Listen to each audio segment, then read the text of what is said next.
everybody, and welcome back. Hope you're having a fantastic week. So this week's tip is geared towards all you Palm Beach County tennis players and all the tennis players around the United States and even around the world that face lobbers or pushers or people that hit the ball very softly, especially in doubles. We're going to work on the doubles aspect of how to handle those kinds of players today. So we've all run into them. It's very frustrating. The tendency when we see these very slow balls, and these sometimes we call them moon balls or dirt balls, the tendency is to overhit the shot. We try to do too much too soon, or we continue to play the shot back to them, which is one of the big keys to their success. If we continue to give them deep balls, it's going to allow them to control the action. So we're going to deal right now with that. So we've all played that kind of player that just continues to hit the ball high and deep and soft, and they're controlling the action. It's just frustrating as heck. It makes us want to go home and have a giant cocktail because it's just tough to deal with. I apologize for the wind out here. At any rate, so when we're playing against these kinds of players, the first mindset is to know that you're going to have to be a little bit patient. You're not going to be able to do some damage on the very first shot. However, what we want to do is make sure that they're not controlling the action, that we're controlling the action. So how do you do it? Here's what we do.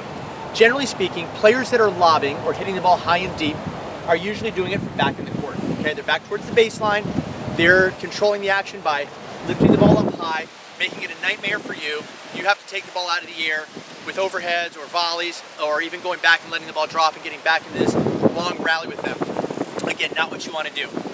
This is key, guys. The lobber is only going to lob shots you give them to lob. What does that mean? We have to explore the area of the court in the front where they're not as comfortable.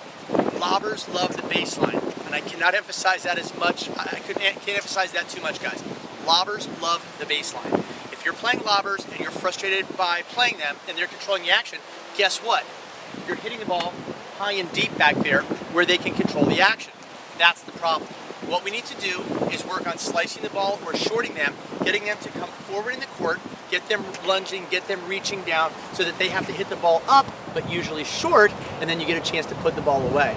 So the lobber's only going to control the action when you're hitting the ball deep to them.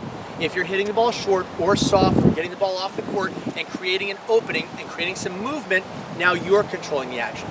So here's what that would look like.